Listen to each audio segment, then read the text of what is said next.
Cátedra Internacional de Opinión Pública, José Antonio Meyer Rodríguez.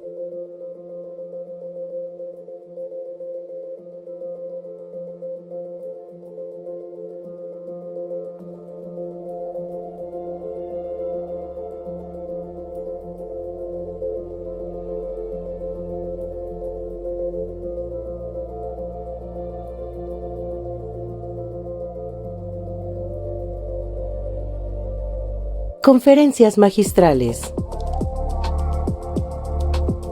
Paneles de análisis y discusión. Presentación de libros.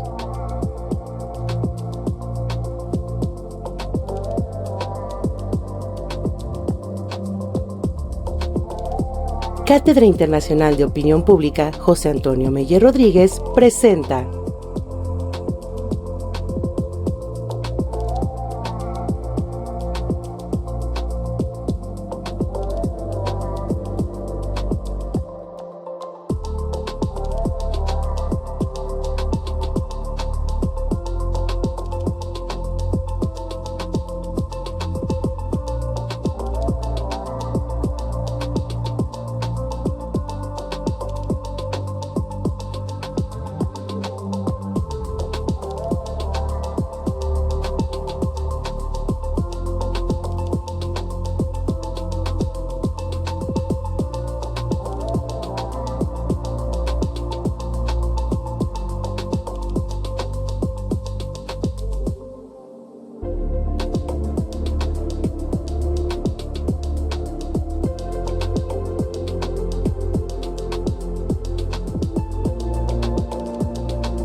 Muchas gracias por acompañarnos aquí en una sesión más del Seminario de Opinión Pública de la Cátedra Internacional de Opinión Pública. Hoy contamos con la presencia de 4 distinguidos analistas políticos, que ya refiriendo nombre y señas, para tratar el tema de las consecuencias políticas de la reforma electoral de este año. Tendría la idea en la cabeza de dividir la plática en 2 partes, desde luego dejando la libertad plena a cada participante de tomar el tema en la forma que guste. Un primer tema que creo que surge es el de los alcances mismos de la reforma electoral en sí. ¿Por qué quedó tan corta respecto a lo originalmente pensado? ¿Qué significa esto y cómo nos impacta? Un segundo tema son las consecuencias en términos de lo que puede venir para la elección de 2027, sobre todo la estructura de alianzas y relaciones entre partidos políticos que sugieren una realidad distinta a aquella que enfrentamos en 2024. Por ello, propondría tomar 10 minutos en una primera ronda, una segunda ronda de 10 minutos y luego finalmente una ronda de cierre de hasta 5 minutos cada uno. Si estás de acuerdo con ello, yo procedería de ya a ceder la palabra a la doctora Esperanza Palma, no sin antes referirles que ella es profesora investigadora titular del Departamento de Antropología de la Universidad Autónoma Metropolitana de Azcapotzalco. Es miembro del Sistema Nacional de Investigadores nivel 2, secretaria de organización de la Asociación Mexicana de Ciencia Política, integrante del Comité Ejecutivo de IPSA, editora académica de la revista Sociológica, que todos conocerán. Su investigación versa sobre el sistema de partidos, democracia paritaria y giros autoritarios. Entre sus publicaciones recientes destaca la coautoría con María Cristina Osorno del año pasado, el texto Las elecciones presidenciales y legislativas de 2024 en México hace un sistema de partido predominante, publicada en la revista uruguaya de Ciencia Política en volumen 34.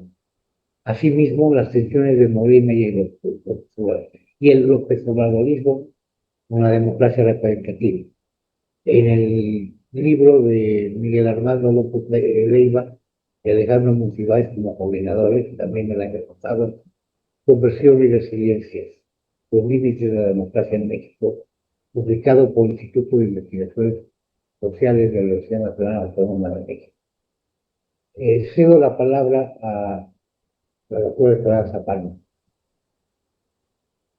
Muchas gracias, Ricardo. De verdad es un gusto estar en este panel con colegas tan destacados. Y bueno, sí, fíjate, justo yo hice poco una presentación pensando en qué se propuso con el Plan B y qué fue lo que se aprobó, porque no se aprobó todo lo que venía contenido en esta iniciativa, como ustedes saben. Y luego cómo el procesamiento de estas reformas electorales también muestran un reacomodo muy interesante de la coalición oficialista, ¿no? Sobre todo, pues porque, como sabemos, el Partido Verde Ecologista y el PT pues no aprobaron la primera iniciativa enviada al Congreso por la presidenta y bueno, de hecho, tampoco aprobaron uno de los artículos clave de la segunda iniciativa que mandó la titular del Ejecutivo. Entonces, bueno, dejo lo de las alianzas para después, ¿no? Siguiendo la propuesta de Ricardo, y me voy a referir a lo que se aprobó. Bueno, primero que nada, el Plan B fue enviado al Senado después de la derrota de la iniciativa previa, que como sabemos, pues modificaba radicalmente el sistema electoral, ¿no? Y esta fue una iniciativa, pues, que ya llegó muerta al Congreso porque el Partido Verde y el PT ya habían dicho que no iban a aprobarla, básicamente por el tema de la reducción del financiamiento público y de los cambios radicales en el sistema electoral, en la forma de elección concretamente de las diputaciones de representación proporcional y la eliminación de la lista de representación proporcional en el Senado. Entonces, después de esta derrota, se envía este otro plan B al Senado y que la verdad parece que fue una reforma hecha al vapor, con errores garrafales a los que me voy a referir en un momento, y que de nuevo no fue consensuada previamente con los partidos aliados, porque la columna vertebral de esta iniciativa, que era modificar el artículo 35 constitucional para que la revocación de mandato se llevara a cabo en 2027 y no en 2028, y coincidiera con las elecciones intermedias, y bueno, y así la presidenta pues pudiera hacer campaña por su partido. Y bueno, es muy interesante que las razones que dio sobre todo el Partido del Trabajo pues coincidieron mucho con los argumentos de los partidos de oposición, ¿no? Que era que adelantar la revocación y hacerla coincidente con las elecciones intermedias pues hubiera permitido que la aparición de la presidenta en la boleta tuviera un efecto de arrastre en la votación para los cargos en disputa a favor de su partido. Y que esto obviamente era algo que no le convenía al PT y tampoco a los partidos de oposición. Aquí, de manera interesante, antes de referirme a lo que sí se aprobó, sí quiero señalar que creo que lo que estamos viendo son dos procesos, ¿no? Por un lado, que se está reacomodando, no sé si fracturando, eso habrá que verlo a futuro, la coalición legislativa oficialista y también electoral. Y segundo, que paradójicamente son el Partido del Trabajo y el Partido Verde los que han evitado que pasen reformas electorales controvertidas, yo diría potencialmente erosionadoras del pluralismo y la integridad electoral, y que los partidos de oposición, dada su posición minoritaria en el Congreso, pues se han vuelto realmente irrelevantes para frenar las reformas del oficialismo, como ocurrió con la reforma judicial y con estas reformas electorales, ¿no? Entonces, esto contrasta mucho con lo que ocurrió en el sexenio anterior, porque el PAN, el PRI y el PRD, que todavía tenía registro en Movimiento Ciudadano, tuvieron capacidad para frenar las reformas electorales propuestas por López Obrador. Y bueno, esto porque el bloque oficialista no tenía mayoría calificada, pero además también porque había una corte diferente, yo diría una Suprema Corte independiente que frenó la segunda reforma del expresidente. Esto ha cambiado radicalmente en este sexenio. Bueno, entonces, no se aprobó la reforma al artículo 35, como mencioné, pero entonces, ¿qué fue lo que sí se aprobó? Y bueno, yo diría que los otros cambios propuestos pues, realmente eran nada más ahí como un envoltorio de la principal, que era la revocación de mandato, y básicamente tienen que ver con el número de regidurías y con la reducción del presupuesto a los congresos locales, bueno, y también con la reducción y topes salariales al INE, a los tribunales electorales y a los OPLES. Si vemos la exposición de motivos del Plan B, pues realmente es más o menos lo mismo que la primera, invocaciones al pueblo, abaratar las elecciones, la austeridad republicana y, bueno, supuestamente fortalecer la participación ciudadana.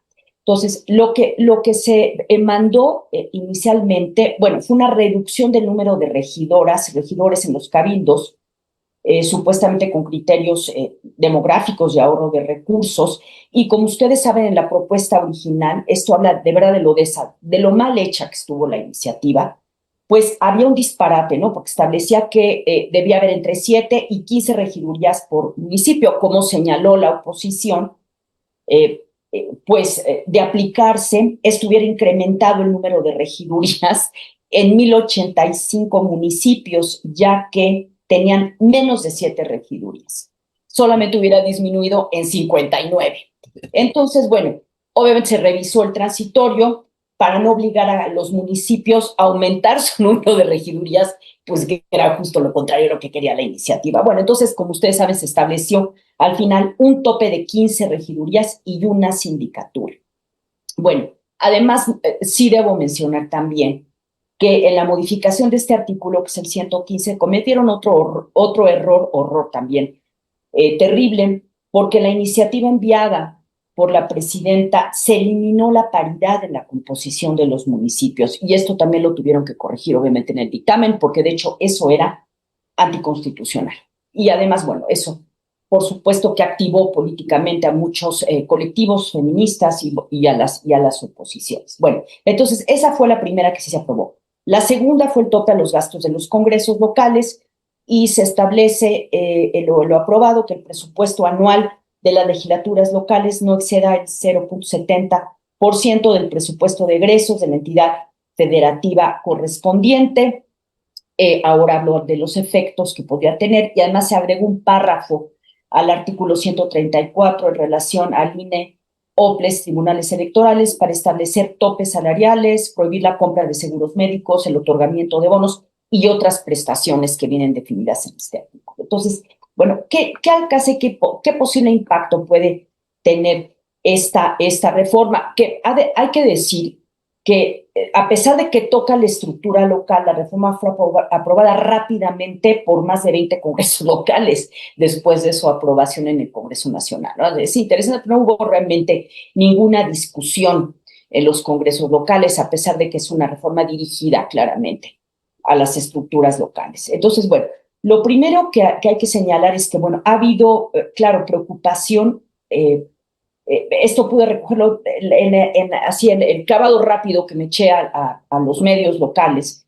La reducción presupuestal preocupa, pues, por el efecto que pueda tener en la operatividad de los congresos, de los órganos electorales, o sea, de los OPLES, ya que pues van a tener que hacer ajustes salariales y van a tener que hacer algunos ajustes presupuestarios. La verdad es que no es el cálculo de qué tanto les va a impactar en la operatividad. Tal vez alguno de ustedes lo hizo, pero yo no hice ese cálculo. Pero bueno, ciertamente algunas analistas, diputados locales de oposición sí mencionaron que van a tener que adecuar la estructura y los gastos administrativos. Lo que noté también en esta rápida recuperación que hice de algunas notas periodísticas es que, ya voy a terminar, Ricardo, que sí se observa como que la discusión ahí replica la polarización, ¿no? Si, algunos, algunas vieron la reforma, se percibió como un paso a la eliminación de los privilegios de la burocracia electoral, y otros como un ataque a la imparcialidad de los comicios y a la operatividad, ¿no? Platiqué rápidamente con una regidora del Cabildo de Jalapa, Mónica Mendoza del PRI, y ella me comentaba que realmente no veía que tuviera ningún alcance lo que se modificó en relación a las regidurías. Ella me decía que pues, el 91% de los cabildos del país ya cumple con esa estructura. Realmente eso, dijo, es irrelevante, y lo que sí señaló es que efectivamente el problema pues puede venir por el tema de la reducción de recursos, ¿no? Bueno, ahí lo voy a dejar. Muchas gracias. Muchas gracias, doctora. Vamos a dar paso ahora a la intervención del doctor Fernando Rafael Castañeda Amigo. Él es profesor de carrera en la Facultad de Ciencias Políticas y Sociales de la Universidad Nacional Autónoma de México, doctor en Ciencias Sociales con especialidad en Sociología por el Colegio de México. Perdón, tenía el que apagado. De 2008 a 2016 fue director de la Facultad de Ciencias Políticas y Sociales. Posteriormente, de 2016 a 2020, coordinador del Consejo Académico de Ciencias Sociales, y de 2020 a la fecha, director general de Asuntos del Personal Académico. Ha impartido docencia, además de la Universidad Nacional Autónoma de México, en varias instituciones de México, Brasil, Guatemala, Bolivia e Italia. Fundó en 2006, junto con un servidor, la Revista Mexicana de Opinión Pública, y fue su primer director. Es presidente del Comité Académico de la Cátedra en Cívica Francisco I. Madero sobre Democracia y presidente del Comité Académico de Voto Informado, proyectos conjuntos entre la Universidad Nacional Autónoma de México y el Instituto Nacional Electoral. Es presidente de la Asociación Mexicana de Sociología. Su última publicación académica fue siendo coordinador junto con Lorenzo Córdoba del texto Democracia Mexicana, Retos de la Participación, publicado por Bonilla Artigas Editores de la Ciudad de México en el año 2022. Doy la palabra al doctor Fernando Castañeda. Muchas gracias, Ricardo. Muchas gracias por la invitación. Un gusto estar con los colegas. Esperanza hizo una espléndida síntesis, me parece, sobre la cual podemos ahora comentar otras cosas que tú proponías en los temas, en cómo ver esta reforma, ¿no? La primero que tú propones es el alcance de la reforma y sugieres precisamente el alcance considerando, si te entendí bien, pues los efectos que tiene y el significado que tiene, la forma en que se aprobó, la forma en que se recortó la propuesta y lo que podemos leer incluso de lo que a mí me parece algo preocupante, que es genera una sensación de debilidad de parte de la Presidencia de la República, ¿no? Efectivamente, la reforma parece justificarse en casi todo lo que se aprobó, con una lógica de ahorrar recursos, ¿no? Lo cual además es muy curioso porque lo primero que uno se preguntaría ¿es una reforma electoral o es una reforma que tiene que ver con la hacienda pública, con el gasto público, etcétera? Y si lo es, pues sería muy bueno conocer exactamente qué estrategias está siguiendo el gobierno federal a propósito de cómo está racionalizando el gasto público y también cómo está buscando si va a hacer reformas fiscales o no y cómo va a resolver sus problemas presupuestales, porque eso parece ser la única justificación detrás. Hay esa justificación un poco curiosa de que se ha dicho tanto de que nadie debe ganar más que el presidente de la República. Sería lo único que justificaría las reformas a propósito de las soples y de los consejeros y de los tribunales, etcétera. Pero en realidad todo parece ser más bien una lógica. Además, yo estoy de acuerdo con Esperanza. Bueno, todo lo vimos, salió en la prensa y todo. Mal hecha, desaseada, haciendo propuestas arbitrarias, ni siquiera bien informadas.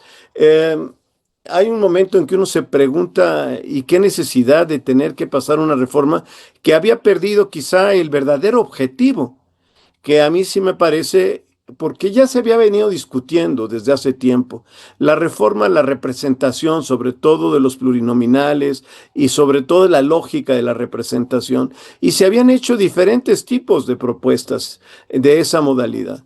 Pero al final de cuentas, obviamente, esto afectaba, lo mismo que la revocación de mandato, pues los partidos que son aliados, que también es otra cosa que sí llama la atención, que no hubiera importado, porque ellos lo advirtieron, o sea, no solamente, ok, que hubieran hecho la primera propuesta no se hubieran dado cuenta que los iban a afectar, pero después ellos mismos lo advirtieron y de todas maneras la lanzaron. Es una cosa también muy extraña, me parece a mí, ¿no? Porque, pues efectivamente, ¿no? Tanto lo que se proponía modificar en cuanto a la representación de los plurinominales eh, y el cambio de la lógica de cómo se iban a hacer las listas y todas estas cosas, era evidente que ellos iban a verse afectados, pero también es cierto, todo parecía ser reformas que la parte sustantiva, pues en todo caso mejoraría o ayudaría al desempeño de Morena, pero no estaba claro para nada que esto pudiera beneficiar al Partido del Trabajo y al Verde Ecologista. Entonces, también en eso, de repente, de verdad, causa extrañeza. Y lo que para mí se hace evidente, por ejemplo, y lo podemos ver ahora, pues por ejemplo, el Verde empieza a hacer ya manifestaciones, ¿no? No va a ir en todas partes con Morena, va a haber candidatos a gobernaturas independientes, y además las declaraciones, ¿no? De los líderes del Partido Verde son muy curiosas también, ¿no? O sea, no, esto vamos juntos, no hay nada, no ha pasado nada, pero eso sí, ¿no? En donde nos convenga, pues vamos a ir por nuestro lado y vamos a seguir nuestro propio camino, pero eso no quiere decir que no nos amemos y no nos queramos. Incluso en una serie de declaraciones que parecieran tener obviamente un mensaje subliminal, que no es tan subliminal, un mensaje precisamente a la presidenta y al intento de reformas que quisieron hacer. Y bueno, pues que pusieron sus barbas a remojar, ¿no? La lectura pareciera ser, tanto del Partido del Trabajo como del Partido Verde Ecologista, empiézate a cuidar más y empieza a tomar las cosas con mayor cautela, porque quién sabe si mañana te van a dejar colgado, ¿no? Entonces, a mí me parece que de verdad es una cosa extraña y algo que me parece, eh, ¿cómo diría? Algo extraño en la lógica del poder, sobre todo el poder presidencial en México, y es el desgaste que está sufriendo la presidenta con todo este tipo de cosas, más lo que ya sabemos que ahora salió la noticia antier y que nuevamente hasta las declaraciones, por lo menos las primeras declaraciones, no voy a meterme en eso, no es el tema de hoy, pero, pero en todo esto parece que realmente le está pasando factura a la presidenta. Yo creo que sí está teniendo un efecto negativo sobre ella y está vulnerando su autoridad, digamos, ¿no? Están de alguna manera, a pesar de que dicen que no, que la quieren mucho, que todo va muy bien, pues están desafiando su autoridad, su liderazgo. En un país tan presidencialista, esto suena bastante atípico y suena como un problema que está vulnerando la legitimidad y la autoridad moral de la presidenta. Entonces, en todas estas reformas que se hicieron, que además también la reducción, el tope máximo del 0,70% del presupuesto, estaba yo leyendo, no es un dato que confirmé, solo encontré un análisis, no sé si es cierto, pero que solamente impacta menos impacta a 12 de los 32 estados. O sea, ni siquiera en eso está claro, ¿no? Estos recortes, ¿cuál es la lógica detrás y qué es lo que esperaban? De verdad parece algo mal hecho, desaseado, y en el que al final de cuentas lo único aparecen dos cosas: un intento extraño de ahorrar dinero, o de controlar los poderes locales a través de la reducción de su gasto. Podemos discutir el tema, cuál sería la lógica de esta cuestión del gasto. Y por el otro lado, pues definitivamente, si yo, que no soy ni militante del Verde ni del Partido del Trabajo, pero si yo fuera, pues sí, al menos yo me pondría ciertas alertas y decir, a ver, vámonos fortaleciendo nosotros por nuestro lado, porque aquí las señales son muy extrañas. Es lo menos que yo podría decir, si yo fuera parte de eso. E insisto, creo que había la necesidad, ya termino, y yo creo que había la necesidad de presentar esta reforma. No sé si fue con una lógica de decir, de todas maneras va. No entiendo, no entiendo si así se veía, como algo que no apareciera como una derrota completa, y entonces pues que fuera, aunque ya no iban las partes sustantivas. No entiendo. Eh, si ese fue el cálculo, pues resultó contrario. Fue un boomerang, ¿no? El golpe creo que es mayor, porque pues todo el mundo que lo lee dice, bueno, ¿y esto qué es, no? Esperanza hizo una muy buena exposición. Está lleno de absurdos. Entonces, bueno, me quedo en esto. Me parece que eh, la presidenta se ve vulnerada después de estas cosas, ¿no? Gracias, doctor. Nos tocaría ahora el turno de el doctor Gustavo López Montiel. Voy a dar una lectura a su semblanza. Él tiene doctorado en maestría en ciencia política por la New School for Social Research de Nueva York, doctorado en ciencias sociales por la Universidad Nacional Autónoma de México, licenciatura en ciencia política en gestión pública por la Facultad de Ciencias Políticas y Sociales de la propia UNAM, profesor investigador de la Escuela de Ciencias Sociales y Gobierno del Tecnológico de Monterrey desde el año 2000, donde fue director de Ciencia Política del programa de Derecho. Es integrante del Sistema Nacional de Investigadores Nivel 1. Ha tomado cursos de Administración Estratégica y Protección de Programas Públicos en la Jeff K. School en Harvard, de Ética Pública en la Universidad de Loyola en Chicago, así como de Estadística Aplicada en la Universidad de Michigan y la Facultad de Economía de la UNAM. Actualmente es director del Departamento de Ciencia Política de Relaciones Internacionales del Tecnológico de Monterrey. Fue profesor visitante en la Universidad de Waseda en Tokio en 2025, en Berkeley en 2017 y 2015, en la Universidad de Regina en 2014, en el Instituto de Economía en París y Bordeaux en 2013 y 2011. Investigador visitante en la Universidad de Yale en 2016, en la Universidad de Harvard en 2009 y 2017, en el Colegio de México entre 1997 y 1999, y en la Universidad de Connecticut en 1997.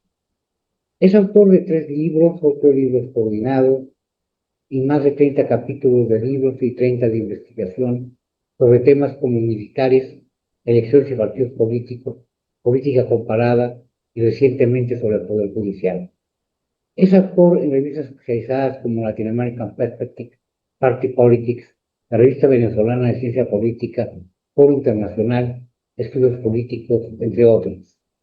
Miembro fundador de la Asociación Mexicana de Ciencia Política, la MECIP, e integrante de la Junta Nacional Directiva. Secretario de Vinculación en la Mesa Directiva de la Sociedad Mexicana de Estudios Electorales e integrante de la Junta Directiva de la Asociación Latinoamericana de Ciencia Política. Es miembro de APSA, de ISLA y de CLAT, integrante de diversos órganos colegiados, comités editoriales y grupos de trabajo en sociedades públicas y privadas. Consejero técnico en Ceneval, actualmente también es coordinador del área administrativo gerencial del Programa de Formación de Servicios Profesionales Electoral Nacional del Instituto Nacional Electoral.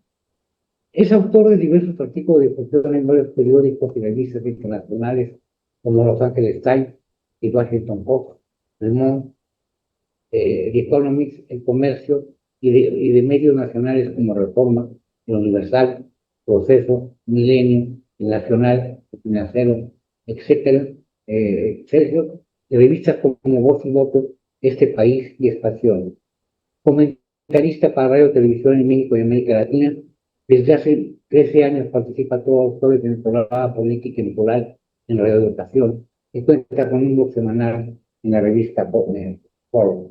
Doy la palabra al doctor López Montiel. Hola, gracias. Buenas tardes a todos y a todos. Es un gusto estar aquí con colegas distinguidas y distinguidos. Gracias por la invitación. Pues ya tanto la doctora Palma como el doctor Castañeda hicieron una amplia referencia a la forma en la que pues esta reforma electoral fue aprobada. Creo que esta reforma habría que leerla junto con lo que ocurrió con la reforma pasada en términos de nepotismo y no reelección. Porque en buena medida son los temas que por un lado la presidenta ha tratado de incorporar, pero muchos de ellos son parte en realidad de la reforma que planteó el expresidente Andrés Manuel López Obrador en su periodo. De hecho, con esta reforma, la que pasó finalmente en 2026, pues se decía al inicio que era la reforma de López Obrador, no la reforma de ella, y que eran temas que pues habían interesado a él y no necesariamente a ella, y creo que al final de cuentas,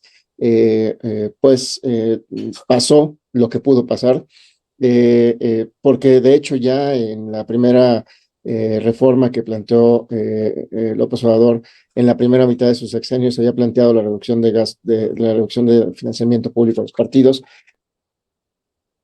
pero también la reducción de espacios en los congresos, tanto en el Congreso Federal fundamentalmente. Y en esa ocasión tampoco los dos partidos aliados a Morena habían dejado que pasara, ni siquiera que se presentaran, ¿no? En ese sentido. Entonces, pero al final de cuentas, pues ha habido varios intentos, no es el primero, pero pues creo que en este caso pudo pasar lo que pasó, o más bien pasó lo que pudo pasar, y sin embargo no queda claro cuál es el punto o los puntos relevantes que le interesaban a la presidenta. Creo que a la presidenta le interesaban, pues al final de cuentas, aparecer en la boleta en un contexto de una elección intermedia donde pues se ve si bien un potencial electoral de Morena todavía vivo, no hay seguridad hasta qué punto ese potencial y la estructura electoral de Morena funcione como funcionó en 2024, pero también pues porque él buscaba, de alguna manera me parece, compaginar su popularidad con las necesidades electorales de Morena. Y esto, pues al final de cuentas, en un contexto donde la oposición tampoco logra articular propuestas y liderazgos que aprovechen lo que ocurre dentro de Morena y el gobierno, pero también, tal vez a diferencia, con excepción un poco de Movimiento Ciudadano, que ha logrado pues seguir generando liderazgos o atrayendo liderazgos tanto del PRI como del PAN, que de alguna manera han salido en los últimos días de esos partidos. Pero bueno, está el discurso de la austeridad y está sobre el cual se intervino en un espacio importante del sistema de gobierno federal. Creo que del arreglo federal más bien. Y creo que eso es lo que de alguna manera resulta relevante y es hacia donde iría en la primera instancia. Y es, por un lado, el tema de austeridad. Creo igual que, como ya se ha dicho, el impacto en términos de austeridad es muy limitado, porque si vemos la reducción de los salarios, si vemos la reducción de los cargos, pues a final de cuentas, en términos del presupuesto en su conjunto, es muy poco como para decir que hay un ahorro en una primera instancia. En algunos casos incluso representaría una mayor inversión, porque hay, por ejemplo, institutos electorales que tienen en donde hay sueldos muy bajos en comparación con otros, pero tendrían pues ya el techo como para poder subirlos en buena medida si es que tuvieran los recursos para hacerlo, lo cual implicaría un gasto mayor, ¿no? Pero eso pues en una primera instancia. Por lo cual me parece que el tema de austeridad, si bien es uno de los aspectos con los que se ha articulado la reforma, creo que el impacto que genera es menor. Si en verdad se hubiera querido generar un impacto en términos de austeridad y presupuesto, creo que se habría reformado, o el tema que se habría tenido que haber reformado era el uso del dinero por parte de los gobernadores, y eso tendría que ver con la ley de coordinación fiscal. Creo que la ley de coordinación fiscal, que establece todos estos arreglos a partir de los cuales se distribuye el dinero entre la Federación y los estados, y que va junto con la ley de ingresos y egresos cada año, pues a final de cuentas allí es donde tendría que estar el punto medular de la austeridad, y en ese sentido de la reforma electoral, en un contexto de austeridad. Porque sabemos que los gobernadores y gobernadoras son quienes manejan una parte importante del dinero que termina en el contexto electoral, y que a final de cuentas, si no se interviene esos mecanismos, pues no va a haber en el sentido estricto ningún ahorro. Y en una segunda instancia, porque en una parte importante de ese dinero, que a final de cuentas se desvía a aspectos electorales, pero también de estructuras electorales, se compagina junto con los programas sociales, que es el otro aspecto medular. Entonces, creo que de alguna manera, si el tema hubiera sido austeridad, habría tenido que partir de esos supuestos. Por lo cual, me parece que pues no se convalida el argumento en torno a austeridad. Y en una segunda instancia está el tema de los arreglos federales. Y creo que ahí otra vez se sufre lo que hemos visto en los últimos años, bueno, casi siempre en la historia, en donde pues si hay que arreglar un problema, hay que arreglarlo desde el centro y obligar a los estados a hacerlo. En el contexto electoral, me parece que el proceso de centralización que se ha dado desde el 86 ha sido pues muy intenso, casi todo ya está ubicado en el contexto de lo nacional. Y hay muchos temas de ese arreglo en términos de elecciones en los estados que me parece que han sido pues más contraproducentes de los beneficios que han generado. Por ejemplo, en algún momento los estados generaron pues muchas innovaciones, por ejemplo, en el contexto del uso de las urnas electrónicas o de sistemas como el PREP, que no vino del contexto federal, sino de los estados, o los monitoreos, o todos estos temas que se articularon en torno a los estados, pero que pues al final de cuentas no necesariamente estaban en el contexto federal, pero que ahora están en el espacio federal, y al revés. Los estados ya no pueden innovar porque todo tiene que pasar, al final de cuentas, por la autoridad electoral administrativa, que es el INE, o por la jurisdiccional en el contexto del tribunal. Y eso me parece que sí ha representado un daño importante, porque los estados, pues al final de cuentas, en una primera instancia, tienen una promesa de autonomía y de soberanía local, que pues obviamente sobre el cual la federación ha pasado, y me parece que en este caso limitar el número de regidurías y sindicaturas, pues me parece que puede generar efectos mucho más perniciosos en el contexto de las administraciones públicas municipales que los beneficios que se buscan generar. Se busca de alguna manera homologar la estructura de los ayuntamientos, cuando pues no es lo mismo un ayuntamiento con muchos recursos como Naucalpan, por ejemplo, a un ayuntamiento que a duras penas tienen para solventar una parte importante de las actividades cotidianas, pues en alguno de los municipios, incluso indígenas de Oaxaca, en donde pues a final de cuentas las estructuras son muy débiles. Entonces, creo que pues no hay una valoración de lo que efectivamente se quería de alguna manera intervenir. Porque pues las regidurías y las sindicaturas están ahí porque cumplen funciones en el contexto de la administración, no de la administración, del gobierno municipal. Son espacios que controlan de alguna manera y contrapesan a la administración pública municipal, y que, como hemos visto en algunos casos, si no fuera por estas estructuras, los abusos en el contexto de la administración pública municipal serían mayores. Entonces, creo que a final de cuentas no hay esa valoración, y por lo tanto también hay pues puede haber un efecto pernicioso en ese sentido. Y finalmente, con el otro aspecto con que me gustaría de alguna manera también abordar, es pues en los efectos que esto tiene, si es que tiene, en el contexto del sistema electoral. Si bien también se redujeron los salarios en el contexto de los órganos electorales, me parece que era una oportunidad para intervenir en serio en el modelo híbrido que tenemos hasta ahora y resolver todos los temas que hay en el contexto de la relación entre el INE y los OPLE, que no son pocos. Si bien se han logrado de alguna manera, se ha generado cierta estabilidad en los últimos años, todavía los espacios de tensión entre los dos espacios administrativos son, me parece, relevantes. Y creo que en este caso perdimos la oportunidad para poder resolver muchos de estos temas que generan, me parece, riesgos ahí sí, en el contexto de la organización de las elecciones.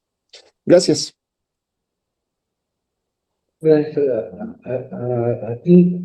Voy a dar el turno ahora al doctor Rodrigo Salazar Elena, que hiciera esta primera ronda. Él es doctor en ciencia política por la Universidad Nacional Autónoma de México, profesor investigador de tiempo completo en la Facultad Latinoamericana de Ciencias Sociales de México y coordinador del laboratorio de métodos de la misma institución. Sus áreas de estudio son la metodología de las ciencias sociales, el comportamiento electoral y la economía política de la pobreza y la desigualdad.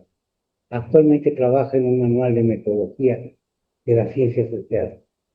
Doy la palabra al doctor Salazar. Muchas gracias, agradezco mucho la invitación y también la oportunidad pues, de compartir este espacio con colegas tan destacados y tan destacadas. Como ven, perdón, estoy en carretera en estos momentos, la conexión es un poco precaria, entonces voy a pedir por favor que si fuera el caso que me desconecto, se siga adelante con el programa y ya en la segunda ronda me pongo al corriente. Dicho esto, me voy a permitir en esta primera intervención hablar de las consecuencias de la reforma que no ocurrió, es decir, las consecuencias que no observamos. La primera vez que platicamos aquí, todavía no se conoce de este tema, perdón, todavía no se conocían los detalles ni siquiera del plan A, porque, bueno, aunque el plan B tuvo una naturaleza mucho más improvisada, la reforma original también tuvo mucho de errático y de incierto hasta el último minuto. Entonces, sería bueno pensar qué es lo que no ocurrió, digamos, en términos de ya conociendo los detalles de esta primera reforma. En la primera reforma había pues tres grandes objetivos, o se podían ver ahí, que aludían a la naturaleza de la representación, el financiamiento público y el sistema de administración y justicia electoral. Yo diría que viendo esta reforma con la mejor de las intenciones o con muy buenos ojos, se podían notar algunos objetivos, al menos de una motivación encomiable. ¿Vale? En lo que se refiere a la naturaleza de la representación, pues los objetivos declarados se proponían mejorar la calidad de la relación entre representantes y representados. Incluso ya como se dio la reforma en sus detalles, la proporcionalidad no tenía o no se veía tan afectada como algunos creíamos al inicio, o al menos no tan claramente afectada. Me parece que había aspectos bastante interesantes en lo que se refiere a la transformación de los 200 diputados por representación proporcional, que podría uno esperarse que salieran ahí algunos aspectos, vamos a decir, virtuosos de ese tipo de reformas. Sin embargo, voy a decir a mí que me parece que incluso tomando en cuenta estos detalles, podría haber sido inapropiado de estas reformas. Primero, me parece que había un error de diagnóstico en considerar que la gran parte de los problemas de la naturaleza de representación de los y las respondían a los llamados pluris. ¿verdad? Es decir, a la parte de la representación proporcional. Parecía haber implícito al menos el supuesto de que los diputadas de representación por mayoría son más responsivos y mejor relacionados con la sociedad que los de representación proporcional. Con perdón, yo creo que esta parte del diagnóstico no resistiría el más mínimo análisis empírico. No veo esa diferencia en la calidad de la representación. En cambio, lo que se sabe, y se sabe de bastante cierto en la ciencia política, es que lo relevante para la naturaleza de la relación de representantes con sus representados es que exista un alto nivel de competencia interna, incluso si se trata de representación por mayoría. Entonces, en este sentido, a mí me parece que de haberse aprobado la reforma, al poco tiempo habríamos llegado al mismo nivel de decepción que se tuvo en la ciudadanía cuando se habilitó la reelección inmediata. En lo que se refiere al financiamiento público, creo que había un aspecto muy importante y de gran valor en la reforma original, que era por fin tocar la parte del financiamiento público que toca a los partidos políticos. Creo yo que la manera de atacar lo caro que resulta la administración electoral en México pasa necesariamente por el financiamiento que se va a los partidos políticos, más allá de que en el presupuesto, como rubro presupuestal, se dirija al Instituto Nacional Electoral. Sin embargo, aquí hay otro problemita que no estaba contemplado en la reforma. Vamos a llevarlo al extremo. Para efectos prácticos, en contextos de débil institucionalización, cuando, digamos, en el extremo de que ningún partido recibe financiamiento público. Bueno, cuando la institucionalización es débil, hay un partido que sí recibe financiamiento público, ¿verdad? El partido en el gobierno. Me parece que no estaban puestas las salvaguardas necesarias para evitar que el partido en el gobierno se beneficie de las ventajas implícitas que se dan cuando la competencia reduce sus recursos, y tampoco estaban las salvaguardias necesarias, incluso en el esquema actual, para evitar el financiamiento ilegal de campañas, ¿verdad? Que se sigue siendo un gran vicio, uno de los grandes vicios de nuestra, pues, aún democracia. ¿Ok? Por supuesto, en lo que se refiere a administración electoral, aquí me es imposible tener esta mirada, vamos a decir, bondadosa, suave, de ver qué hay de nuevo, porque a mi juicio lo que veíamos ahí es una profundización de la colonización de todos los organismos autónomos, que en todos los rubros del país se está haciendo por el Ejecutivo o directamente por el partido en el gobierno. Ahí me parece que realmente no había ningún avance, ni siquiera potencial. Ahora, para iniciar lo que sería mi intervención en la segunda ronda, lo que a mí me parece que vimos en todo en este proceso es lo siguiente. La reforma, en su diseño inicial, más allá de estos problemas de ingeniería que observaba, también claramente estaba dirigida o todos sus aspectos beneficiaban al partido en el gobierno, a Morena. En esta ocasión, lo que vimos es que adicionalmente, pues este beneficio no era solo a costa de la oposición, ¿verdad? Sino que era claramente a costa de los intereses de los partidos aliados del PT y del Verde. Partidos, bueno, aún concediendo que Morena fue un partido tan idealista como dice Morena serlo, pues el PT y el Verde pues no tienen nada de esto, ¿verdad? Es decir, sabemos desde su creación, recuerda, son partidos creados por la gestión de Salinas, no solo durante, ¿verdad?, sino creados por la gestión de Salinas, adrede para debilitar tanto al PAN como al PRD en ese entonces, y siempre han sido partidos que ven de manera muy poco disfrazada por sus propios intereses.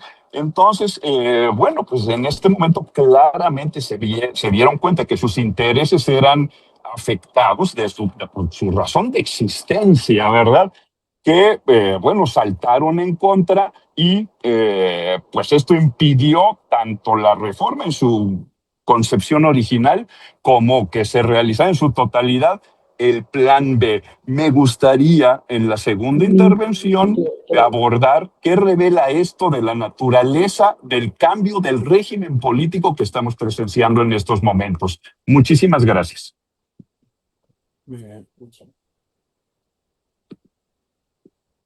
Gracias a ti, doctor. Vamos a entrar a la segunda ronda de participaciones en el mismo orden en el que tuvimos la primera. Así es que le pediría que tomara la palabra a la doctora Esperanza Palma. Sí, muchas gracias, Ricardo. Nada más un tema que ahora colocó Rodrigo, que me parece muy importante, es el de la fiscalización, que sí estaba en la primera reforma, que no fue aprobada, pero no estaba en esta segunda iniciativa, en el plan B, ¿no? Y eso era muy importante, porque sí, eso puede y debería generar acuerdos, ¿no? La fiscalización del origen y destino de los recursos, pero bueno, eso no estaba en el plan B. Entonces, volviendo al tema de las alianzas y de lo que está ocurriendo con la coalición oficialista, yo creo que si analizamos estas dos reformas propuestas por la presidenta Sheinbaum, pues me parece que sí es claro que hay varios temas divisorios dentro de esta coalición, que son los que ya han mencionado mis colegas aquí en la mesa, ¿no? Que es el financiamiento público, sí, que eso fue algo que rechazaron tanto el PT como el Verde, pero bueno, también los partidos de oposición, pero el Partido Verde, recuerdo que incluso proponía no solo que no se redujera, sino que se repartiera en partes iguales todo el financiamiento público, ¿no? Que no hubiera una parte que dependiera del resultado electoral. Bueno, ese es un tema divisorio, claramente. PT y Verde no van a aceptar esto porque pues, les afecta directamente. El tema de la representación proporcional también creo que fue muy claro que es otra cuestión divisoria. Y yo añadiría que medidas que claramente desnivelen la cancha a favor de Morena, como fue el caso justamente de la revocación de mandato, ¿no? Yo creo que estos puntos que pues representan una amenaza vital a estos partidos, sobre todo el financiamiento y los cambios en la representación proporcional, pues son un poco el límite de la alianza oficialista, ¿no? Y como pues Morena necesita al Partido del Trabajo y al Verde pues en una coalición electoral hacia el 2027 para obtener una mayoría calificada, pues eso refuerza un poco esta capacidad política del PT y del Verde para poner límites al apoyo de iniciativas presidenciales, ¿no? Y de iniciativas de Morena. Entonces, bueno, yo vería que ahí estarían los límites, ¿no? Ahora, me gustaría mencionar, justo también pensando en esto, en cómo se está reacomodando esta alianza oficialista, mencionar el caso de Veracruz, las elecciones del 2025, porque justamente es muy ilustrativo de cómo ahí se rompió la alianza Sigamos Haciendo Historia. Aquí el Partido del Trabajo fue por su cuenta, fue solo, y el argumento que dio la dirección de este partido es que Morena se había negado a concederle al menos creo que 11 candidaturas en el Estado y que por eso no iban a firmar un convenio de coalición. Se formó una coalición parcial entre Morena y el Partido Verde y bueno, y por cierto también hay que mencionar que la alianza opositora PRI-PAN tampoco cristalizó en estas elecciones. El PRI y el PAN fueron por su cuenta, ¿no? Lo cual también es interesante. Pero fíjese, el resultado de esta elección, y que creo que es lo que está envalentonando también el Partido del Trabajo, el resultado es que Morena perdió municipios yendo solo. Pasó de tener 18 a 11, y en alianza con el Partido Verde, los municipios en los que fueron juntos, ganó 60. En 2022 habían obtenido la coalición con el PT 69, ¿no? O sea, y perdieron 9. Entonces, fíjese, perdió Morena en ese proceso electoral. Y en contraste, el PT, compitiendo solo, pasó de 6 que había obtenido en la elección anterior a 28 en 2025. O sea, realmente sí tuvo una buena recuperación, ¿no?, electoral. El Partido Verde, yendo solo en algunos municipios, de hecho, perdió votos y perdió municipios, pasó de 10 a 13. Entonces, bueno, menciono este caso porque creo que sí, la enseñanza de Veracruz es que pues la coalición se puede fracturar, se puede dividir y que pues Morena puede perder sin uno de los partidos aliancistas, ¿no? Debo mencionar que, bueno, claro, no es la primera vez que se rompe la coalición electoral, por supuesto, desde que Morena llegó al poder, ¿no? Hay 2 casos previos, por lo menos, el de San Luis Potosí en 2021, en donde el Partido Verde fue solo y ganó la gubernatura, y donde va a ir solo otra vez. Por supuesto, ya lo dijo, que puede ganar. Y en Coahuila, en 2023, elección en la que el PT fue con su propio candidato a la gubernatura, Ricardo Mejía, después de que no obtuvo esa candidatura por parte de la coalición con Morena. Entonces, digamos, sí hay antecedentes, ¿no? Entonces, bueno, creo que de cara al 2027, habiendo comentado esto, lo que vemos es que el Verde y el PT pues se están moviendo estratégicamente, como ya mencionó Fernando. Bueno, vemos ahí declaraciones contradictorias, ¿no? Pero, por ejemplo, acaban de declarar las direcciones del PT y del Verde que no van a candidatear a morenistas rechazados por Morena, como Saúl Monreal para la gubernatura de Zacatecas, o Salgado Macedonio en Guerrero, quienes no van a poder contender por Morena por su ley antinepotismo.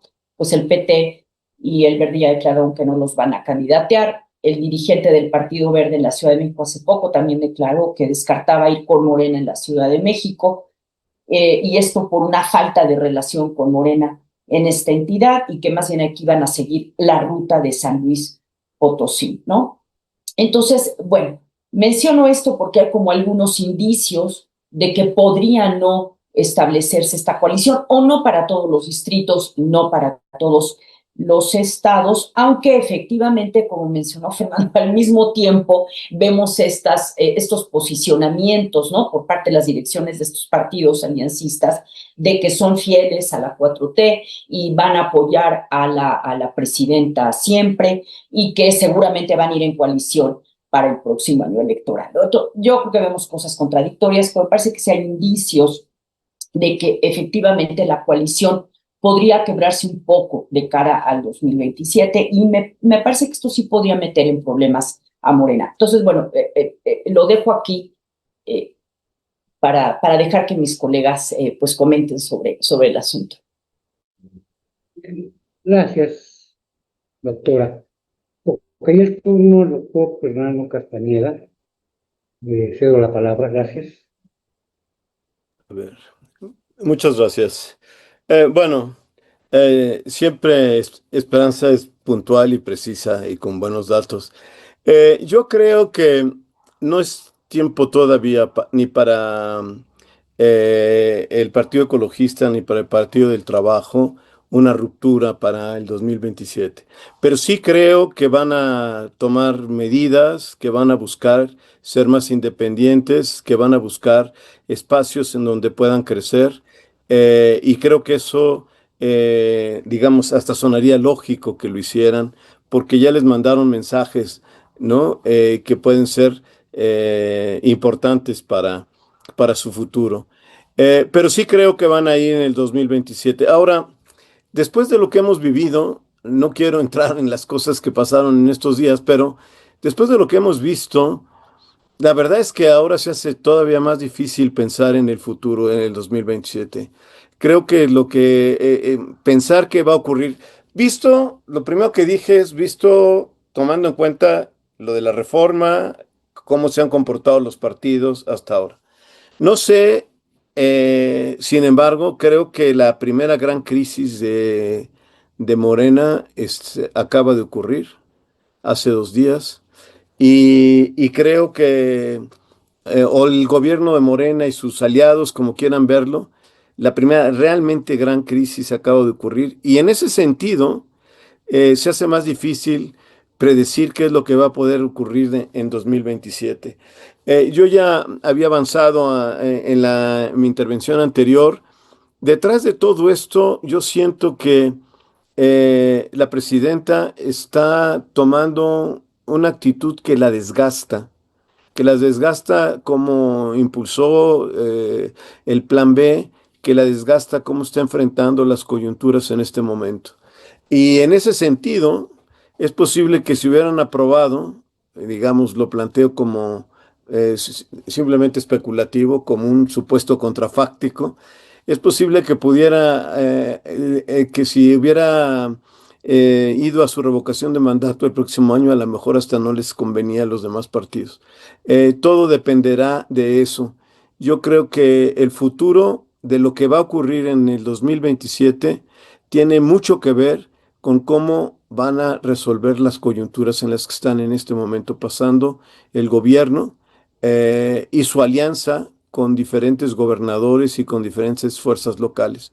Un asunto muy importante que creo que hay que tomar en cuenta en todo esto y que se refleja claramente en las estrategias de los partidos como el del Trabajo y como el del Verde Ecologista, es que hay una heterogeneidad y una diversidad de grupos de poder a niveles locales y regionales que habría que ver cómo están funcionando y cómo van a seguir funcionando. Y en la que quizás se ha visto más hábil el Partido Ecologista, pueden y creo que están haciendo alianzas por su cuenta, y eso quizá también va a contar a la hora de decidir en dónde van solos y en dónde van con otros. Y nuevamente, hablando de la coyuntura del día de hoy, pues esto, eh, además de muchas otras consecuencias, pues también tiene consecuencias con los gobernadores actuales, con el peligro que puede representar la falta o no falta de apoyo para el futuro inmediato. En fin, creo que se abre ahora un horizonte que yo diría complejo en cuanto a las posibilidades de la presidenta y de Morena de poder mantener o cerrar filas en este momento y sobre todo de cara al 2027. Entonces, eh, considerando lo de la reforma y las señales equívocas y confusas que mandó la presidenta y Morena con respecto a la reforma, todo esto que ya se mencionó, y considerando la coyuntura que está ocurriendo ahora, yo diría, no tengo idea si cómo va a ser la alianza y cómo va a funcionar en el 2027. Creo que es el momento de ponernos a reflexionar las consecuencias que puede tener lo que estamos viviendo. Eso es lo que yo diría. Y gracias. Gracias, Fernando. Le tocaría el turno ahora a Gustavo López Montiel. Le agradecería que tomara la palabra. Gracias. Bueno, pues tratando un poco de hilar sobre lo que ya han comentado Esperanza y Fernando, en el sentido de pues qué pasaría en el contexto de las alianzas. Pues es un tema que se ha venido vislumbrando, me parece. Creo que habría que verlos de manera independiente, ¿no? Creo que, por un lado, el Partido Verde ha tenido más habilidad para configurar un beneficio más tangible a partir de esta discusión que se dio con respecto a la reforma, porque pues de entrada sus desavenencias con Morena fueron fundamentalmente en torno al nepotismo, al tema del nepotismo, particularmente por el tipo de candidatos que tienen en San Luis, la esposa del gobernador, de la que ya dijeron que va a ser su candidata, y eventualmente en algunos otros espacios municipales. Creo que el PT me parece gestionó de manera distinta el tema. Y me parece que los beneficios que puedo tener, si bien en el contexto electoral en algunos espacios pueden ser un poco más claros, creo que en conjunto el PT es el que lleva la peor parte porque no tiene ni los liderazgos, ni el potencial, ni el atractivo electoral que tiene el Partido Verde en una parte importante de la población. En buena medida porque el Partido Verde se hace de liderazgos no únicamente de partidos, sino fundamentalmente pues, figuras, ¿no? En el contexto, pues, artístico, en la parte cultural, en la parte deportiva. Entonces, creo que el Partido Verde ha logrado generar, pues, una masa electoral mucho más tangible y permanente que lo que el PT pueda lograr. Que el PT siempre ha estado, si bien, como comentaba, ¿no? Y los datos de Esperanza pueden ser relevantes en términos, ha logrado algunos casos, ha logrado permear en algunos espacios, pero creo que esa permeabilidad se ha dado porque han sido figuras que han estado en otros lugares antes de estar en el Partido del Trabajo, y no necesariamente porque sea gente del Partido de Trabajo de mucho tiempo, ¿no? Y creo que no pasa lo mismo, es menos atractivo irse al PT que a Morena por un lado, o si hay que irse a algún lado, pues tal vez Movimiento Ciudadano para el Partido Verde sean mejores referentes hoy. Y en segundo lugar, creo que habría que ver también el papel que juegan otros partidos. En este caso, me parece que Movimiento Ciudadano, como lo comentaba hace un rato, que se ha convertido en una especie de partido catch-all, pero más modernizado, en donde pues está en el medio y está cachando a grupos que ya no ven en Morena el potencial electoral que podría tener, porque Morena está tal vez muy lleno o hay mucho conflicto, o por otro lado, que ya no ven en el PAN o en el PRI, pues el potencial electoral que les permitiría avanzar hacia posiciones. Y creo que eso es lo que le puede hacer crecer de manera más consistente en la siguiente elección que el resto de los partidos. Y creo que un poco en detrimento, me parece, del potencial del PRI, por un lado. Tal vez no tanto en el contexto del PAN, aunque sí me parece que hay un espacio ahí de convergencia con el PAN o de confluencia con el electorado del PAN, pero creo que es un espacio donde que se ubica como en algún momento le pasó al PAN, que la gente que se iba del PRI se iba al PAN, o la gente que se iba del PRD pasaba antes, en términos de votación, por el PAN que por el PRI. Entonces, creo que eso es el papel que está cumpliendo el Movimiento Ciudadano, y que de alguna manera creo que si analizamos la primera propuesta que hizo la presidenta con el sistema electoral que estaba planteando, de alguna manera creo que podría haber beneficiado, y en algún momento se planteó que pudo haber sido un puente hacia el PAN, lograr el apoyo del PAN y del Movimiento Ciudadano, porque podrían eventualmente haberse beneficiado de ese arreglo que se había planteado en términos de que ganaba un estado el primer lugar y el segundo lugar también estaba representado, y eso pues obviamente no beneficiaba en la misma forma al Partido Verde y al Partido del Trabajo. Y creo que era un poco tal vez una intención de mostrar la idea de sacudirse el costo que el Partido Verde y el Partido del Trabajo imprimen a Morena. Y en segundo lugar, creo que la forma en la que se está articulando el proceso de candidaturas en el contexto de Morena impone otros retos, que me parece que también el Partido Verde tiene más posibilidades de salvar que el PT. Por un lado, creo que el PT quedó con una imagen muy limitada y de traidores en el contexto de Morena, y creo que a final de cuentas eso va a hacer que pues, la gente de Morena sea un poco más reticente a hacer una alianza total con el PT. Pero por otro lado, creo que el haber modificado, por un lado, no la dirigencia en el sentido estricto, sino la Comisión de Elecciones, y haber anunciado ya el proceso de selección de candidatos de manera tan adelantada dentro de Morena, le mete mucha presión a los otros dos partidos. Creo que el Verde por eso responde diciendo que nosotros ya tenemos candidatos, son nuestros candidatos, si quieren negociar, negociamos con estos, pero el PT no ha tenido esa posibilidad ni ha tenido esa capacidad. Entonces creo que eso, pues al final de cuentas, es producto de esta discusión de la reforma, pero que sí mete una dinámica distinta a estos dos partidos. Otra cosa también me parece es la dinámica en la que se mete Morena. Creo que los cambios recientes nos dejan ver el interés, por un lado, de la presidenta, ¿no?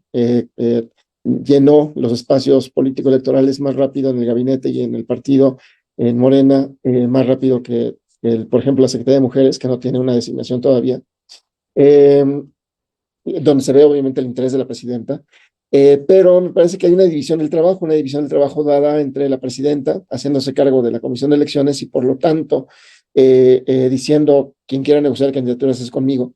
Y por otro lado, me parece que la estructura, si bien está en el contexto de los grupos más afines a López Obrador, al final de cuentas es la operación del partido y la operación de la estructura electoral se mantiene bajo el cuidado de los grupos afines a López Obrador, por no decir López Obrador. Pero esa división de trabajo me parece que mete en una dinámica Morena, de la cual pues vamos a ver sus productos en las siguientes semanas, particularmente porque más allá de las divisiones que hay con el contexto con el PT o con el Partido Verde, creo que hay también un proceso de división importante en el contexto de Morena en algunas entidades y habrá que ver hasta qué punto se gestiona con estos cambios ese proceso de gestión. Gracias. Gracias a ti, Gustavo. Le pasaría la palabra al doctor Salazar Elena. Ojalá pueda tomarla. Muchas gracias, Ricardo. Bueno, finalizo mi intervención hablando un poco de políticamente todo el proceso de reforma constitucional, plan A y plan B. ¿De qué nos está hablando, verdad? Vemos que en una reforma que se proponía como de alcance muy profundo, y que para la presidenta, y por como se veía en sus intervenciones públicas y en toda la inversión en negociación que se hizo y la movilización de recursos, para la presidenta parecía ser prioritaria esta reforma, pues vimos lo que terminó interpretándose como una gran derrota para ella y reiterada, ¿verdad? Porque ni siquiera el plan B se pudo realizar en su totalidad. Bueno, vimos, creo que era el senador Mier, declaró que quien perdió fue la oposición porque le apostaron a la división de la coalición gobernante y no se dividió. Bueno, más patético no se pone, ¿verdad? Ahora, más allá de esto, lo interesante aquí es que la presidenta se vio frenada y constreñida por sus dos socios menores, ¿no? Por el PT y por el Verde, que pues se comportaron bajo el previsible principio de no hay quien coma lumbre, ¿no? Y fue interesante en este proceso cómo desde el gobierno se intentó darle a estos socios de coalición el trato que le dan normalmente a los partidos de oposición, ¿verdad? Una mezcla de descalificación pública de sus motivaciones morales con negociaciones privadas en las que pues, se recurría a amenazas de aplicación selectiva de la ley, pues que ambas estrategias les rindieron bastantes réditos para la reforma del Poder Judicial. Aquí pues no ocurrió por el sencillo principio de que hay una situación de necesidad mutua que tienen tanto los socios de coalición como Morena. Pero lo interesante es esto, ¿qué estamos viendo que está ocurriendo ahora? Que la política más relevante es la que ocurre dentro de la coalición gobernante, que en lo que se refiere a la relación entre los partidos políticos, en este caso de gobierno y de oposición. Eso hasta 2018, esa era la relación, ese es el tipo de interacción que era más relevante desde al menos 1994 hasta 2018. Y hoy vemos que no, lo relevante ocurre dentro de la coalición gobernante. Y a mi juicio, esto habla de cómo hemos avanzado en el proceso de autocratización que vive el régimen político mexicano, cuando la oposición lo que haga, lo que diga, lo que deje de decir, la negociación con los es irrelevante. El guiño que con toda propiedad mencionó, o el anzuelo que con toda propiedad mencionó antes Gustavo, pues más allá de eso, lo relevante aquí es qué ocurre al interior. En cambio, pues, en una democracia consolidada, pues, la relación entre gobierno y oposición, o la interacción entre gobierno y oposición, es la que define lo importante de la política. Ahora, pues bueno, ya no. Pensemos en procesos inversos, los procesos que van de la autocracia hacia la democracia. Eso vivimos en México desde los 90 hacia el año 2000. En esas épocas, todas las reformas electorales buscaban maximizar el consenso, ¿verdad? Incluso cuando se tenía garantizada la mayoría necesaria para aprobar esas reformas, siempre se buscaba maximizar el consenso. Entonces, Morena, maximalista, cuando el PRD terminaba no aprobando el contenido de estas reformas, de todas maneras en las reformas se veían reflejadas las posturas e inquietudes que manifestaba el PRD, porque las reformas de democratización buscaban, repito, maximizar el consenso. Ahora en las reformas, ¿qué vemos? Mayorías mínimas, ¿verdad? Mayorías mínimas indispensables. Y cuando no se alcanzan es porque alguien de la coalición gobernante patalea. Eso lo estamos viendo tanto en las reformas constitucionales como en otros procesos como la aprobación última de los consejeros del INE, que es, pues si uno ve cómo quedaron las votaciones, pues eso habla pues a gritos, ¿verdad? Del tipo de proceso que estamos viviendo. Muchísimas gracias.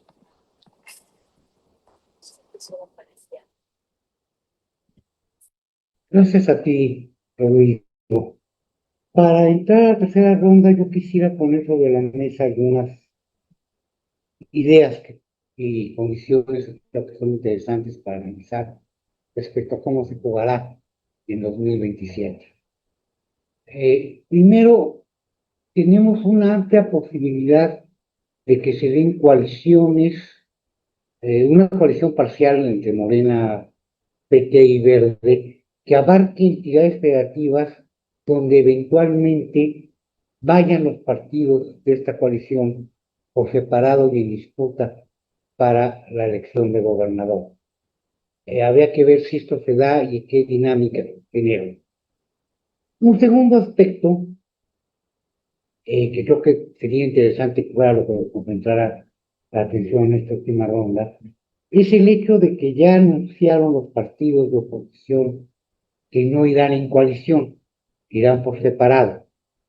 Lo que, además de la inclusión de nuevos partidos, 2, 4, vayan a ser, va a generar una elevación significativa del número efectivo de partidos, que creo que solamente lo vimos en 2015 y que no lo hemos vuelto a ver en nuestra realidad. Pero esta elevación del número efectivo de partidos electorales va a ir en contracara de una disminución del número efectivo de partidos legislativos.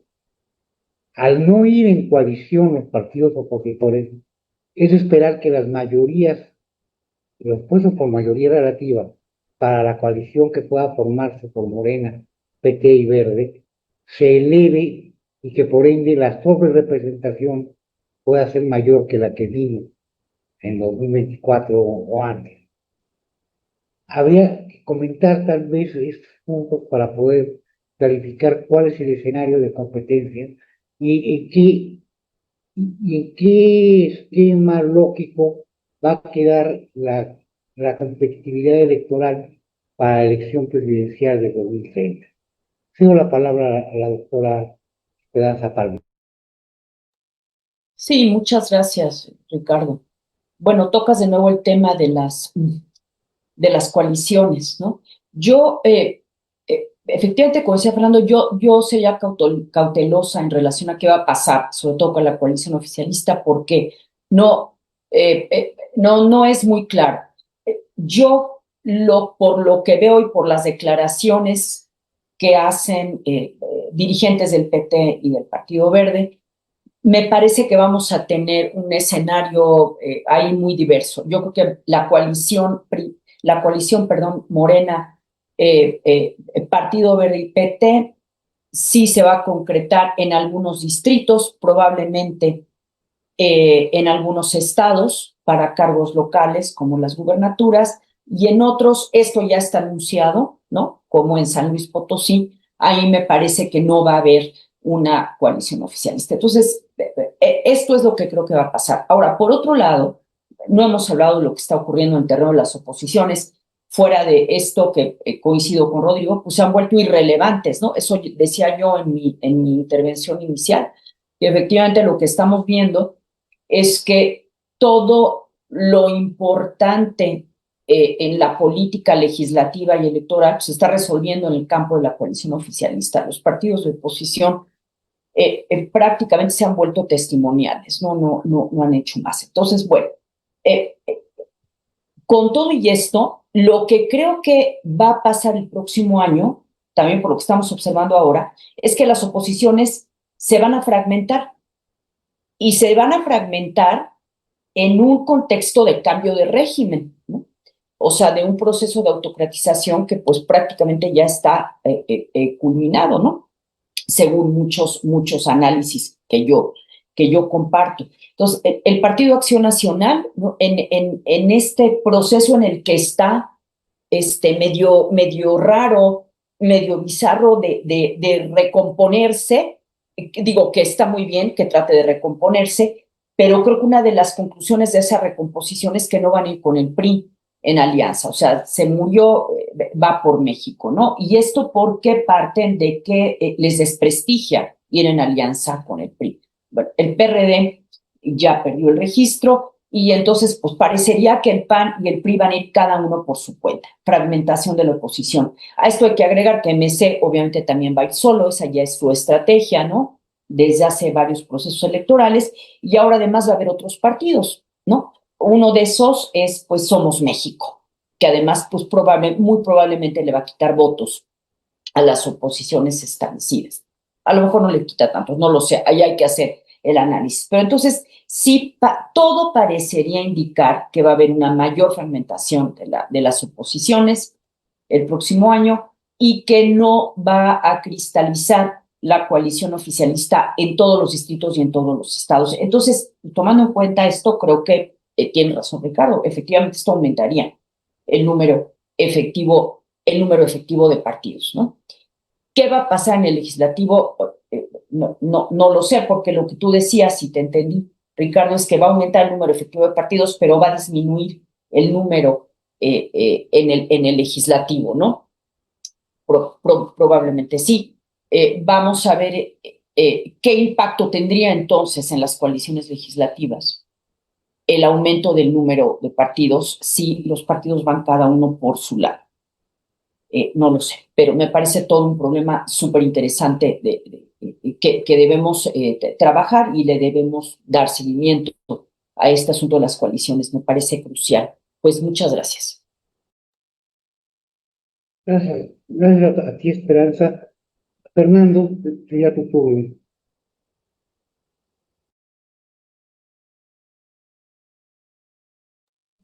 Micrófono. Sí, perdón. Gracias, Ricardo. Yo efectivamente no entiendo al PAN. Efectivamente, los argumentos del PAN es que regresan a su identidad básica, la que los llevó a ganar y toda una serie de cosas. A mí me parece que estamos viviendo un fenómeno que ha ocurrido en muchas partes de desencanto de la política y de los políticos entre los ciudadanos. Y eso es lo que la oposición no reconoce. No reconoce que no es que no quieran al PRI, no quieren al PAN y no quieren a las élites políticas que estuvieron antes.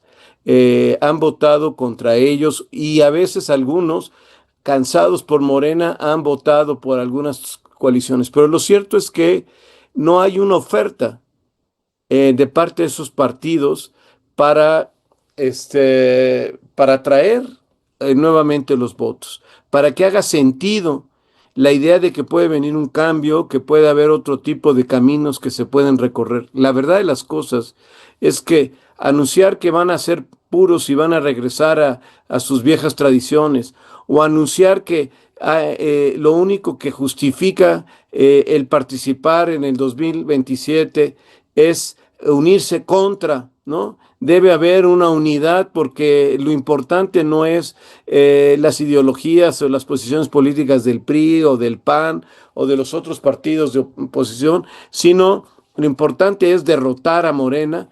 Me parece que hasta ahora no están haciendo sentido ni tienen eco entre los votantes y entre los ciudadanos. Efectivamente, como decía Rodrigo, hoy parece ser que la vida política gira en torno a Morena y dentro de Morena y sus aliados. Y la verdad es que creo que incluso en las noticias y todo, pues se habla de estos partidos, pero no parecen tener ningún peso ni valor en el análisis de la política y del futuro inmediato de la vida política en este país. Entonces, yo sí creo que ahí hay un problema más de fondo, un problema pues que creo que está pasando en muchas partes del mundo, que es la falta de proyectos realmente, ¿no? De proyectos que puedan generar un nuevo sentido, resignificar mucho de lo que estamos viviendo y darle un nuevo sentido, una nueva orientación al electorado.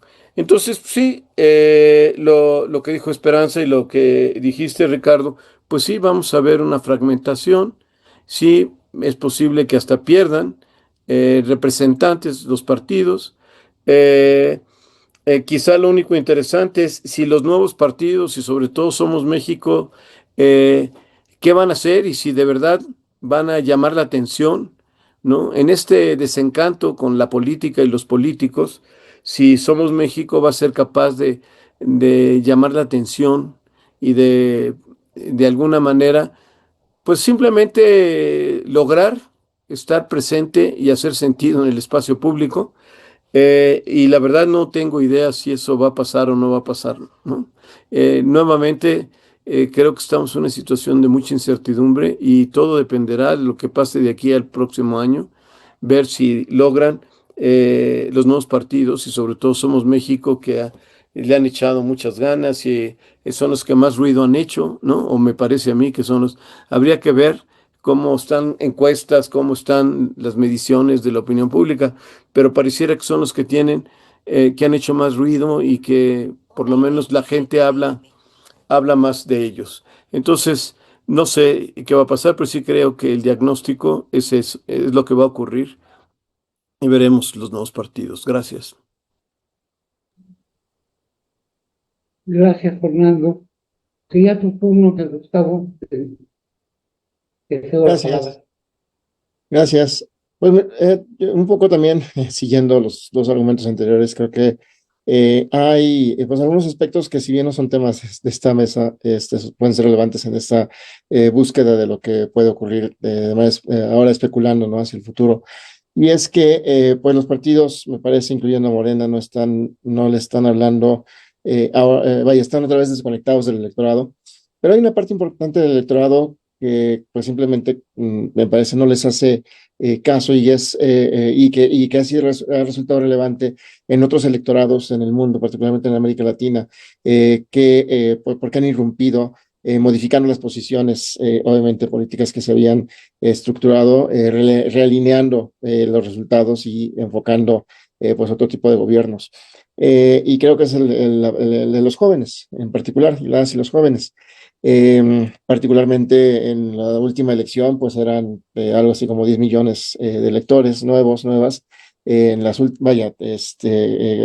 que se habían incorporado en los últimos por lo menos 6 años, y pues ahora viene otro paquete, ¿no? De electores y electoras nuevas que pues de alguna manera tampoco están presentes en términos del imaginario de los partidos. Normalmente los partidos apelan a los jóvenes y a las jóvenes, buscándolos en TikTok o en otros lugares, pero pues si vemos cómo se comporta la juventud hoy, ya esos jóvenes no están en TikTok tampoco, están en otras redes, están en Roblox, están pero bueno, están en esos espacios en donde pues están generando otro tipo de interacción. A veces pongo un ejemplo que me ocurrió hace unos meses, y es que nos pidieron en el equipo de fútbol de Rayados de Monterrey hacer un estudio, a profesores del TEC, para ver, porque una preocupación que tenían es que las jóvenes y los jóvenes que van al estadio no ven el partido. Y entonces decían, si no ven el partido, pues entonces, ¿cómo van a ser los aficionados del futuro? O sea, ¿cómo tenemos que modificar el negocio para que poder conectar otra vez? Y entonces hicimos un estudio en Monterrey, en donde pues veíamos cómo eran las y los jóvenes desde los 13 años a los 18 particularmente, y entonces, pues veíamos que en primer lugar no les gustaba el fútbol, en segundo lugar no les gustaba el equipo de sus papás, en tercer lugar cuando veían deportes lo veían no en un estadio, sino con un influencer en YouTube, que les contaba chistes al mismo tiempo que estaban eventualmente viendo el fútbol o cualquier otro deporte, y que les gustaría no ir al partido, o sea, que van al estadio no por ver el partido, sino por lo que hay alrededor, la comida, las pantallas, y les gustaría más interactuar en ese sentido. Y cuando veía todo eso y trasladaba esto a la parte política, pues los partidos políticos no están ahí, no están ni generando el discurso, ni hablan, ni generando interacción, ni buscando a los jóvenes donde están. Morena los atrae con becas, pero las becas, pues a final de cuentas, como los programas sociales, se normalizan y se hacen parte de la vida cotidiana y ya no tienen el efecto clientelar que tuvieron al inicio. Hay varios estudios sobre esto y que incluso llevó a reclamos por parte de algunos líderes también de Morena que decían, alguna lideresa que le dijo a alguien, nosotros los ayudamos y cuando ustedes tienen más ingresos se olvidan de nosotros y votan por otros partidos. Entonces, todos estos elementos, pues a final de cuentas, me parece que no están siendo vislumbrados por los partidos, no únicamente de oposición, sino también Morena de alguna manera, y creo que son los elementos que pueden irrumpir en la elección eventualmente de 2027 o en la de 2030. Como ya vimos que irrumpió la generación Z con sus manifestaciones, todo el mundo esperaba ver jóvenes en la calle manifestándose como nos manifestábamos nosotros, pero pues no se manifiestan ahí, se manifiestan en otros espacios virtuales a los que la mayor parte de los adultos no tenemos acceso. Entonces, pero si vemos su simbología, sus opiniones, todo lo que articulan, pues en algunos casos los llevan incluso a cometer actos como los que hemos visto jóvenes en los últimos años. Entonces, creo que hay una parte que nos está viendo, que es también el electorado, y que de alguna manera eso sí puede generar un cambio importante o puede irrumpir de manera importante en el contexto electoral en la siguiente elección. Si no irrumpen, pues seguirá la política como la hemos planteado hasta ahora en términos de pues el discurso de los candidatos, las alianzas, los partidos y todo eso, pero me parece que de alguna manera este es uno de los elementos importantes que tendríamos que tomar en cuenta en ese contexto. Pero bueno, era todo. Gracias.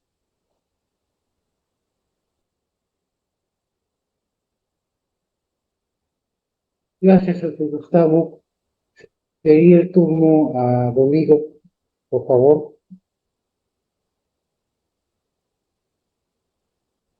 Muchas gracias, Ricardo. Pusiste un tema pues muy interesante, especialmente para politólogos y politólogas. El número efectivo de partidos es un índice en todos los partidos políticos electoral. Entonces, en la que el número efectivo de partidos es mayor, pues estamos hablando de un voto más disperso. Entonces, aquí, ¿sobre qué cabe esperar en las próximas elecciones intermedias?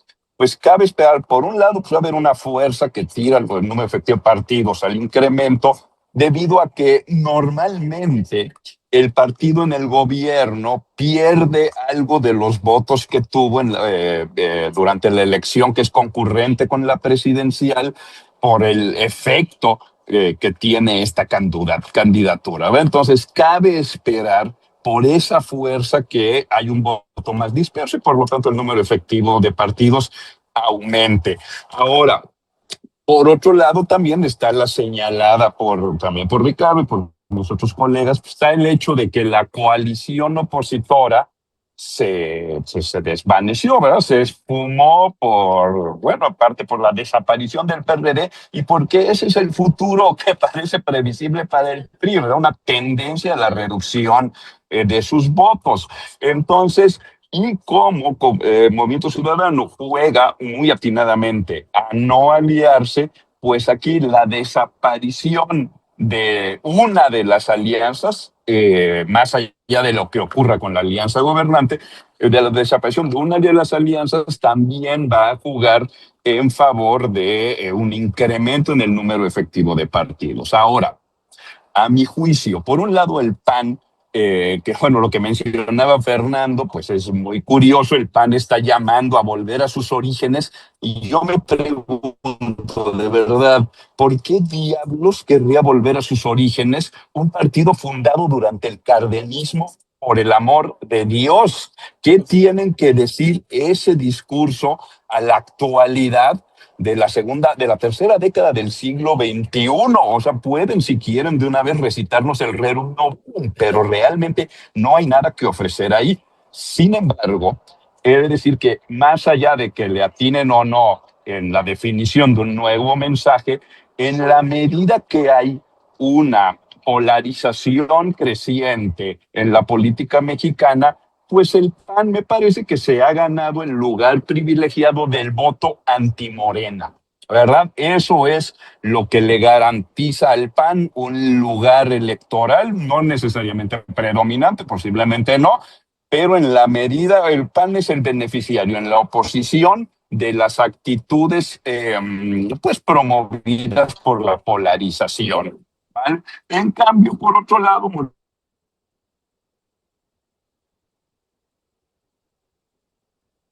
Sí, okay.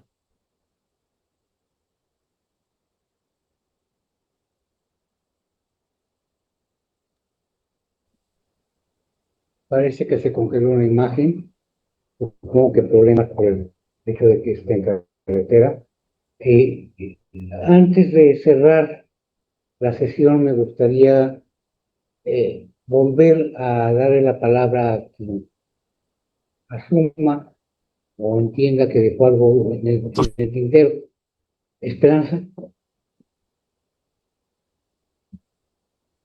Pues, no, bueno, hay muchos temas muy interesantes, ¿no? Creo que el tema de cómo se está o no se está recomponiendo el PAN es objeto de otra mesa de discusión. Y sí, me parece que es muy importante, efectivamente, porque no parecen estar ofreciendo nada nuevo, ¿no? Ah, ya regresó Rodrigo. Bueno, gracias. ¿Puedo terminar nada más la idea?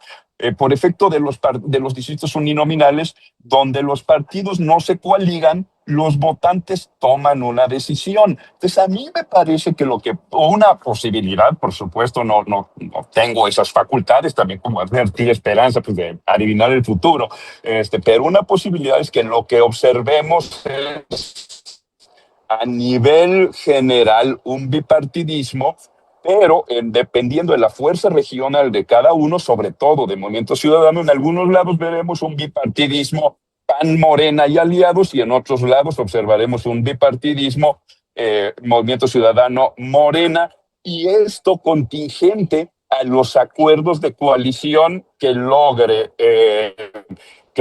Morena, en particular con el verde, ¿verdad? Que es el que tiene de los dos, el que tiene bueno, mejores cuadros locales o mejores posibilidades. Muchas gracias. ¿Continúas, Esperanza?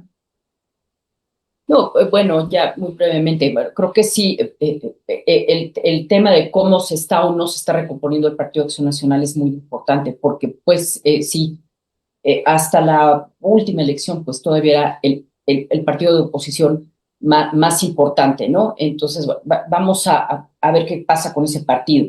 Por otro lado, sí, estoy de acuerdo con lo que plantea Rodrigo. Yo creo que vamos a ver bipartidismos en distintos distritos y estados, ¿no? Donde obviamente Morena pues siempre va a ser parte de la fundamental de estas lógicas binarias, como nada más aquí quiero recordar, como ocurría justamente en la época del PRI hegemónico, ¿no? Si ustedes recuerdan cuando empezó a surgir oposición y empezó a haber un poco de competencia, ¿no? Lo que observábamos, bueno, yo que vi ese proceso, lo que observábamos era que efectivamente se estaban generando ciertas dinámicas de competencia bipartidista, en donde el PRI siempre era o ganaba o era el segundo lugar, ¿no? Pero siempre estaba presente en estas competencias. Me parece que estamos viendo algo muy similar. Y efectivamente tendremos que en algunos estados, pues será otro partido, en muy pocos, pero sí serán otros partidos los que sean relevantes, como MC, por ejemplo, Nuevo León, Jalisco, y el verde en San Luis Potosí, ¿no? Entonces, bueno, creo que tenemos enfrente procesos electorales interesantes. Muchísimas gracias, Ricardo, y a mis colegas por haberme invitado a esta mesa. Gracias a ti por participar. Fernando, ¿algún comentario adicional? Mira, pues yo solamente resaltaría nuevamente lo que ya dije antes. Yo sí siento que hay un vacío y que ese vacío puede crecer. Am, Quienes hacen seguimientos así sobre las tendencias electorales, es posible que aún en medio de estos vacíos haya votantes que al ir a votar, pues, y que no quieran votar por Morena, decidan entre Movimiento Ciudadano y Acción Nacional. Pero en general yo creo que vamos a ver una crisis, digamos, en el electorado el próximo año. Y no sé qué va a pasar, ¿eh? La verdad, no sé qué va a pasar. Yo creo que va a haber una crisis que se va a generalizar y ya veremos quién puede de alguna manera lucrar. Obviamente Morena seguirá siendo el partido más fuerte, pero no sé si va a tener los mismos votos o va a tener menos o va a tener más. Yo me declaro incompetente para hacer predicciones para el próximo año. Y muchas gracias también, fue un gusto y además aprendí mucho de mis colegas y de sus reflexiones, ¿eh? Y gracias, Ricardo. Gracias a ti, Fernando. Ángel Gustavo, ¿algún comentario adicional? Sí, gracias. Bueno, nada más pensando en la reforma electoral otra vez, creo que pues seguramente habrá otra reforma después de la elección de 2027, porque creo que han sido, pues, quedan pendientes tanto para Morena como pendientes para el sistema electoral. Si vemos el sistema electoral desde una perspectiva no necesariamente partidista, pues hay varios temas que están ahí presentes y que si bien este sistema electoral sirvió para un proceso de transición desde un contexto autoritario a uno democrático y otra vez a uno autoritario, me parece, pues a final de cuentas sí merece el sistema pues una discusión más profunda en términos de sus componentes, ¿no? Las autoridades electorales, los mecanismos de competencia, el financiamiento, la fiscalización, todos estos temas. Y que pues si vemos sistemas electorales en el mundo, particularmente en América Latina, pues han evolucionado, me parece, mucho más rápido que el nuestro. Entonces, creo que nos hemos estancado en ese sentido y pues hay muchos actores del sistema electoral interesados en que se mantenga como está porque se ha generado una especie de zona de confort, pero creo que sí es un tema que va a ser recurrente y al que deberíamos pues seguir abordando. Gracias. Gracias a ti, Rodrigo, no lo veo. No parece No, que se no, salió. creo que salió. Bueno, agradezco muchísimo tanto a la doctora Palma como al doctor Castañeda como al doctor López Montiel su participación. Creo que fue un encuentro interesante, muy rico, que deja abiertas muchas becas con muchos posibles foros, encuentros y análisis futuros sobre la temática. Ya tendremos tiempo, viene un año muy intenso rumbo a las elecciones de 2027. Les agradezco muchísimo a todos ustedes su participación y esperamos que el público que nos acompañó ahora o nos acompañe posteriormente, ellas y ellos puedan posteriormente irnos retroalimentando. Mil gracias a todos. Hasta luego. Gracias, hasta luego.